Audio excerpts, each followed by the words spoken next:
fellow bookworms, Timbers Den. My name is Whitney, and today I have a Throwback Thursday for you guys.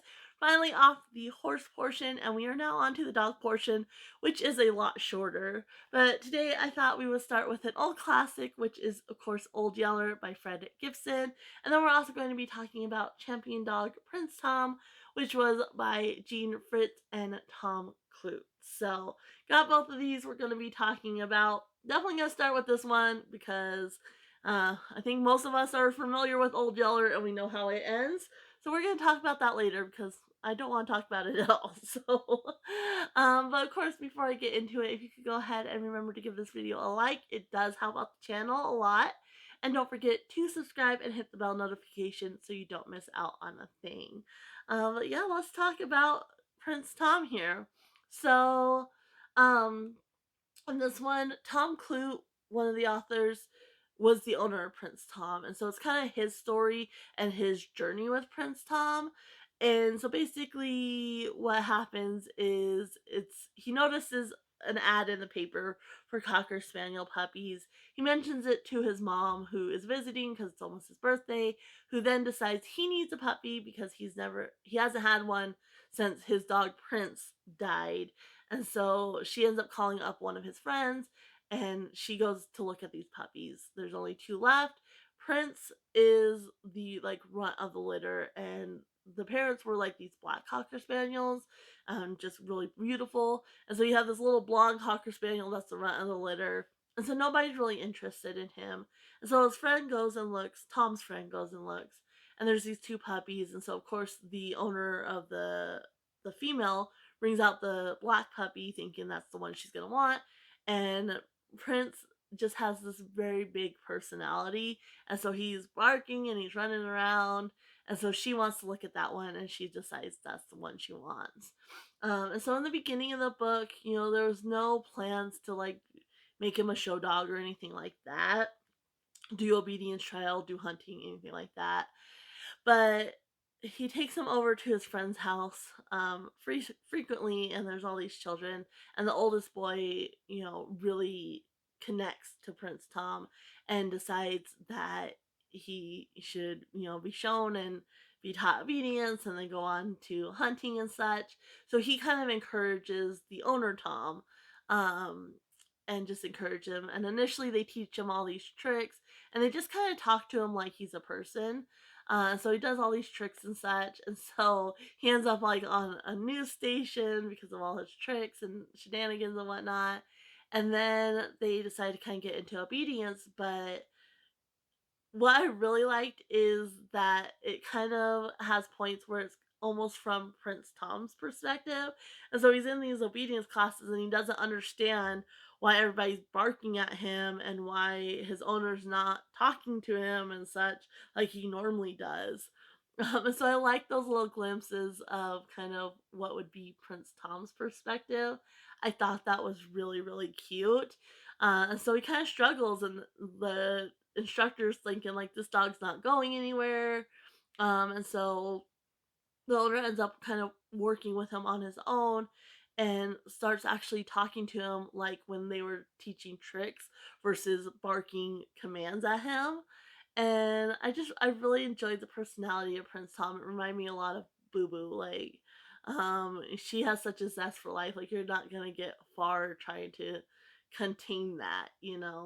And so yeah, he teaches him obedience. He gets his champion dog, his CDX, which I forget, it's champion dog, it's like something, his utility dog, and then he goes on to hunting. And again, nobody thinks he's going to make much of a hunter. He's still kind of small for a Cocker Spaniel, and they don't believe that an obedience dog can make a good hunting dog. But again, Prince Tom, has this zest for life and kind of proves them wrong. So it's just a fun little book. It has little like illustrations which you can see, which are really, really cute. And then at the very end, you actually have a photo of Prince Tom and all his trophies. So you can see him here. The page is a little ripped. The book has seen better days for sure, but yeah, it's just a really cute story, kind of an underdog that achieves a lot. And just like I said, his zest for life is wonderful. This book, I mean, it is a children's book and it's easily written, um, or written in such a simple way that children can easily read it, rather. But it's enjoyable enough of a story that an adult can get a lot of enjoyment out of it as well. So, if you're a dog lover and you're kind of interested, I mean, it doesn't go into detail as far as like the obedience trials or the hunting trials, but it gives you a little glimpse of that. But it's more just the story of Prince Tom and also his owner, a little bit. But it's about Prince Tom, and so if you just want a good underdog story that's actually a dog story, this is definitely one. If you can find it, I don't know how easily it is found, because like I said, it is an older book. But if you come across it and you think, huh, it's definitely one worth picking up and worth reading for sure. So that is Champion Dog Prince Tom. Now let's talk about Old Yeller. So I don't remember actually reading this. I have two copies. One is kind of in the shape of Champion Dog Prince Tom. It's just kind of falling apart, and the pages aren't actually connected to the cover anymore. And that one, I got this from my stepdad. It was his book from childhood. And the other edition of Old Yeller that I have is also one of his books from childhood. So, but I don't remember actually reading them. I don't know how I got this copy of Old Yeller or anything like that. But I do remember watching the movie and I do remember bawling my eyes out. So I thought, I just don't know that I want to go through that with this book. So my plan was to kind of stop before it got to that part. Like right before it got to that part, just skip over the whole thing. Like I was like, I don't want to do it. Um, but it kind of snuck up on me. Like the events unfold really, really fast. But just in case you live under a rock and you're not familiar with Old Yeller, basically it follows this family, and they're kind of essentially pioneers, and so there's a lot of dangers and such. And I think they're in Texas, and his dad and a bunch of men from town decide they're gonna all work together and haul the, or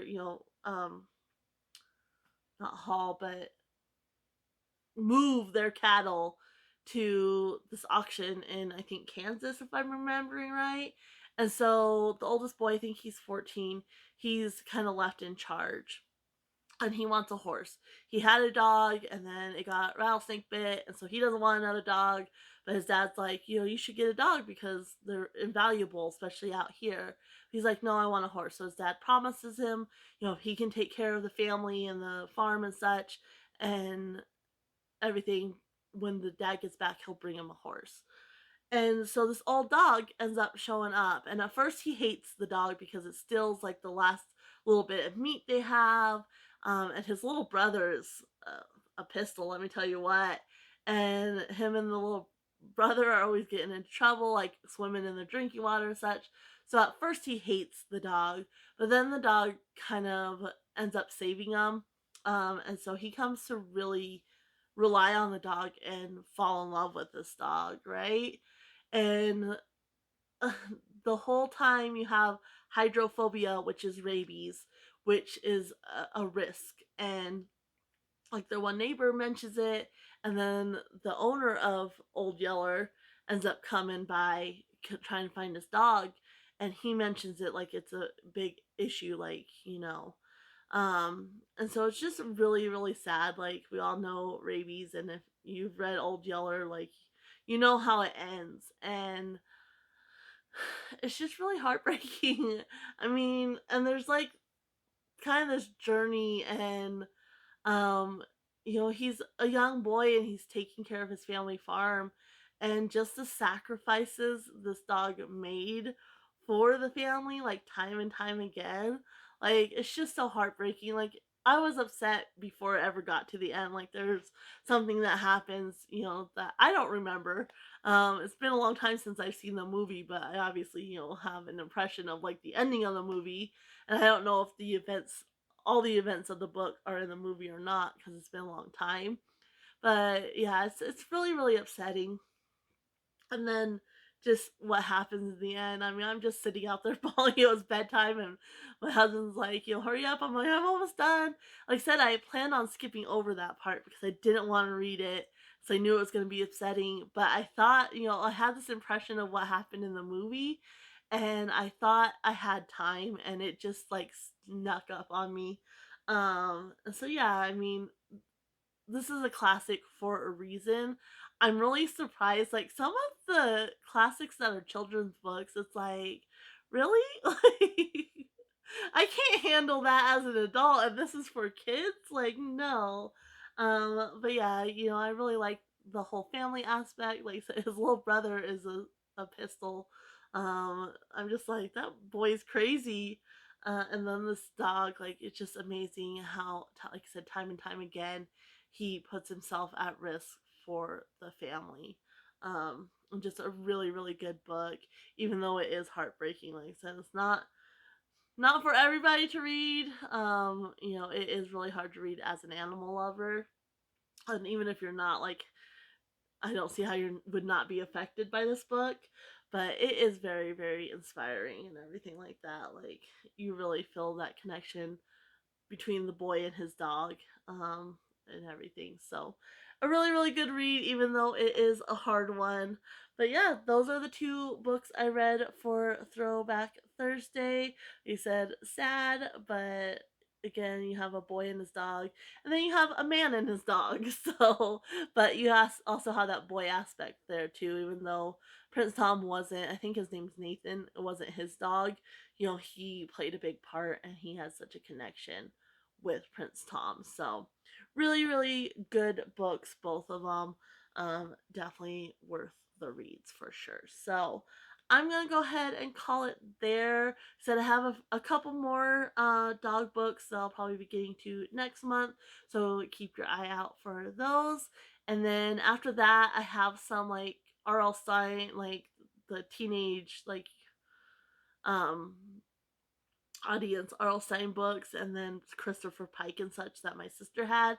So I'll definitely work my way through those. And then this Throwback Thursday kind of series is going to be turning into more of a kids corner. So I'll just be reading kids books in general. So but yeah, I'll go ahead and leave you guys here. Happy reading, everyone. Bye.